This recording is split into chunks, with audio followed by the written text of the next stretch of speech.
Hello दोस्तों, मैं ललित पटेल आपका अपना इंडी चैनल में हार्दिक स्वागत एवं क्या पीसीएस अधिकारी ज्योति मौर्य ने अपने पति आलोक मौर्य से तलाक का मुकदमा वापस नहीं लेकर सस्पेंस बना रखा है या फिर दबाव? पूर्व होमगार्ड कमांडेंट मनीष दुबे और उनकी पत्नी तनु पारासर के बीच विवाद की मुख्य वजह क्या है, जबकि दोनों के बीच प्रेम विवाह हुआ था? देश में कुछ लोग हम लोगों को जाति, धर्म और समुदाय के नाम पर बांटना चाहते हैं। क्या वह पानी, हवा और पक्षियों को बांट सकते हैं? नमस्कार इंडियंस, मैं हूं आपका दोस्त देवेंद्र पटेल अपना इंडिया से। दोस्तों, आप सब स्वस्थ और अच्छे होंगे ऐसी उम्मीद और कामना करते हैं। आज हम आपसे बात करेंगे ज्योति मौर्य के तलाक के मुकदमे वापस न लेने के पीछे कारण क्या है। आखिर ज्योति मौर्य तलाक का मुकदमा वापस क्यों नहीं लेना चाहती, जबकि आलोक मौर्य ने अपना बड़ा दिल दिखाते हुए जब ज्योति मौर्य के खिलाफ बड़ी कार्रवाई हो सकती थी, यानी कि ज्योति मौर्य पर एफआईआर भी हो सकती थी, ऐसे में आलोक मौर्य ने उनके खिलाफ शिकायत वापस लेकर अपने परिवार को जोड़ने के लिए बड़ा प्रयास और बड़ा सफल प्रयास किया था। हालांकि आलोक मौर्य को आलोचना का सामना भी करना पड़ा था, लेकिन आलोक मौर्य ने उसकी परवाह न करते हुए अपने परिवार को बचाए रखने के लिए, अपने परिवार को जोड़ने के लिए, अपने परिवार को एकत्र करने के लिए आलोक मौर्य ने वह शिकायत वापस ली थी। लेकिन ज्योति मौर्य ने उसके बावजूद भी आलोक मौर्य के प्रति बड़ा दिल दिखाने का काम नहीं किया, यानी कि ज्योति मौर्य ने ना ही अपने मुकदमे वापस लेने का ऐलान किया और तलाक का मुकदमा जो आलोक मौर्य के खिलाफ डाला था कि आलोक मौर्य से ज्योति मौर्य तलाक चाहती थी, केवल वह मुकदमा भी आज तक वापस नहीं लिया गया। यानी कि ज्योति मौर्य ने आलोक मौर्य के प्रति कोई हमदर्दी या फिर उनके परिवार के प्रति हमदर्दी दिखाने का बड़ा साहस या बड़ा कदम कोई नहीं उठाया। ये प्रश्न ज्योति मौर्य के खिलाफ क्यों बनता है दोस्तों?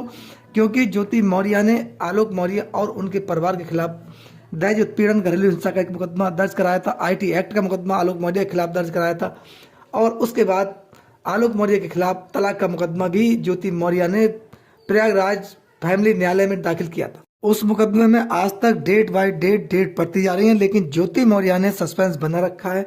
उन्होंने उस मुकदमे को वापस लेने में कोई दिलचस्पी नहीं दिखाई, जबकि ज्योति मौर्य चाहे तो एक शपथ पत्र दाखिल करके न्यायालय के समक्ष अपने अधिवक्ता के द्वारा और अपने बयान दर्ज कराने के बाद अपना मुकदमा वापस ले सकती हैं, लेकिन उन्होंने ऐसा नहीं किया। यहाँ पर अटकलें तेज थी कि ज्योति मौर्य आलोक मौर्य के प्रकरण को ठंडे बस्ते में जाने के बाद ये अपने तलाक के मुकदमे को आगे बढ़ाएंगी और आलोक मौर्य से तलाक लेंगी। उसके बाद ज्योति मौर्य का अगला कदम मनीष दुबे की तरफ होगा, क्योंकि ज्योति मौर्य मनीष दुबे के प्रति अपने प्रेम का इजहार कर चुकी हैं। वहीं आलोक मौर्य भी मनीष दुबे के और ज्योति मौर्य के मामले में प्रेम प्रसंग, अवैध संबंधों की चर्चा कर चुके हैं। उन्होंने तमाम एविडेंस भी दिए हैं। वहीं पूर्व होमगार्ड कमांडेंट मनीष दुबे भी ज्योति मौर्य के साथ अपने संबंधों को नकारते हुए नजर नहीं आए, यानी कि उन्होंने भी ज्योति मौर्य के साथ अपने प्रेम प्रसंग की पुष्टि भी की।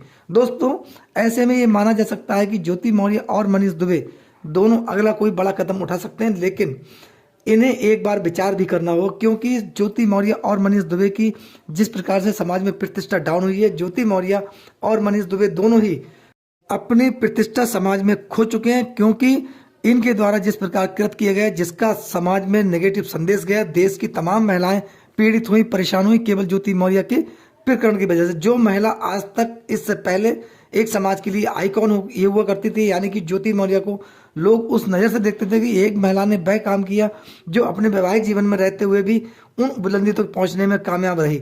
लेकिन जब ज्योति मौर्य के द्वारा इस प्रकार का कदम उठाया गया, उसके बाद उसी समाज में ज्योति मौर्य की प्रतिष्ठा धूमिल हुई और समाज ने उनको नकारने का काम किया है। इसके चलते मनीष दुबे और ज्योति मौर्य दोनों को यह एहसास है कि समाज में उनकी प्रतिष्ठा डाउन हो चुकी है और वो कहीं ना कहीं बैकफुट पर है। इसमें दोनों मजबूर हैं, परेशान है, क्योंकि मनीष दुबे के खिलाफ भी एक्शन हुआ, मनीष दुबे सस्पेंड कर दिए गए, ज्योति मौर्य के खिलाफ भी एक्शन हुआ और ज्योति मौर्य को पद से हटाने के बाद दोनों को अपने अपने मुख्यालयों से संबंध भी कर दिए गए। वहीं दोस्तों, अब मनीष दुबे और ज्योति मौर्य के खिलाफ जांच प्रारंभ है।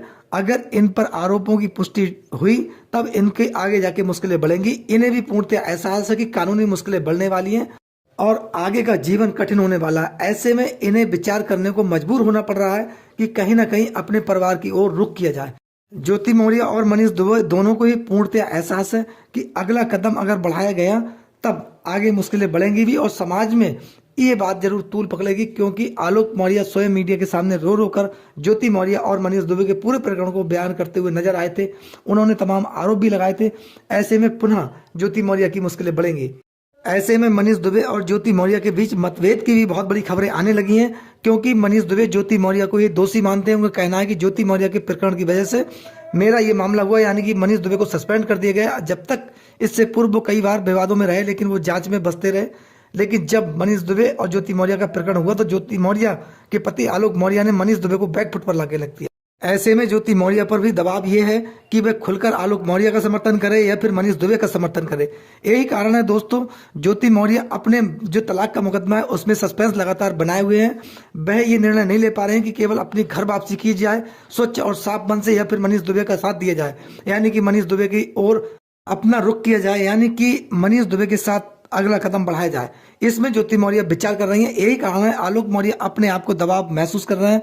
आलोक मौर्य अपने आप को ठगा हुआ और पीड़ित महसूस कर रहे हैं, और इसी प्रकरण की वजह से ज्योति मौर्य इस पूरे मामले में तलाक के मुकदमे पर सस्पेंस बनाए हुए हैं। वहीं मनीष दुबे भी विचार करने को मजबूर है कि ये पूरे मामले को आगे किस प्रकार से बढ़ाया जाए, यानी कि मनीष दुबे की पत्नी तनु पारासर भी कानून जंग मनीष दुबे के खिलाफ लड़ रही हैं। ऐसे में मनीष दुबे की भी मुश्किलें बढ़ने वाली हैं, वह भी मजबूर है, और इनके लिए न्याय हित में यही आवश्यक होगा कि दोनों अपने परिवार की ओर स्वच्छ और साफ मन के साथ रुख करें, यानी कि अपने परिवार को बचाने का पूरा प्रयास करें, क्योंकि इन दोनों परिवार की जो पारिवारिक मुश्किलें हैं वो स्वतः समाप्त हो जाएंगी और समाज में खोई हुई प्रतिष्ठा हासिल करने के लिए पूर्ण प्रयास करें। ये समाज और राष्ट्र हित में होगा। दोस्तों, हम आपसे बात करते हैं समाज में वह लोग जो बंटवारे का काम करते हैं, यानी कि इस लोगों को जाति धर्म और समुदाय में बांटने का काम करते हैं। उन लोगों के बारे में हम लोगों को शीघ्रता से विचार करना होगा, सोचना होगा, क्योंकि ये समाज और राष्ट्र हित में बिल्कुल नहीं है। क्योंकि राष्ट्र हित सर्वोपरि है। राष्ट्र हित के बारे में अगर प्रत्येक व्यक्ति जाति और धर्म से उठकर सोचेगा तो केवल सबसे पहले राष्ट्र आता है। हमारा राष्ट्र सम्मान, राष्ट्र प्रेम सर्वोपरि है। ऐसे में लोग अपने निजी हित और निजी स्वार्थ सिद्ध करने के चक्कर में लोगों को गुमराह करके अपने निजी हित और निजी स्वार्थ सिद्ध भी करते हैं। दोस्तों, इस मानसिकता से हम और आप सबको अपने आप को आगे बढ़ाना होगा। समाज में वह संदेश भेजने का प्रयास करना होगा जिससे लोग जाति धर्म और समुदाय को छोड़कर केवल राष्ट्र हित के बारे में सोचें, अपने राष्ट्र के बारे में सोचें। यही हमारे उत्थान का प्रमुख कारण हो सकता है, क्योंकि जब इस प्रकार के लोग समाज में पैर पसारेंगे, आगे बढ़ेंगे, लोग उन्हें अहमियत देंगे, लोग उनके विचारों से सहमत होने लगेंगे। क्योंकि कुछ लोग इस प्रकार के लोगों के भ्रम जाल में फंस जाते हैं और इससे समाज का बहुत बड़ा नुकसान होता है, जिसका सीधा प्रभाव राष्ट्र पर पड़ता है। ऐसी ताकतों को रोकने के लिए देश के जागरूक नागरिकों को आगे आना होगा, जिससे समाज में पॉजिटिव संदेश जा सके। जो लोग समाज को जाति धर्म और समुदाय पर बांटने की बात करते हैं, उनको सीधा सीधा संदेश है वह पानी हवा और पक्षियों को बांटने का प्रयास करें या उनकी सरहदों को रोकने का काम करें। उन्हें सबसे बड़ा सबक, सोच, सीख यहीं से लेना चाहिए, क्योंकि ये उनके लिए एक प्रकार से संदेश भी है। दोस्तों, हम सब राष्ट्रवादी लोग हैं। राष्ट्र हमारे लिए सर्वोपरि है, इससे बड़ा कुछ भी नहीं हो सकता। इसीलिए राष्ट्र के बारे में हमेशा विचार करें और अपने राष्ट्र को आगे बढ़ाने का पूर्णतः प्रयास करें। दोस्तों, इस पूरे प्रकरण पर आपकी क्या राय है? अपनी राय हमें कमेंट्स बॉक्स में जरूर दें। आपका बहुत बहुत धन्यवाद। नमस्कार, जय हिंद, जय भारत।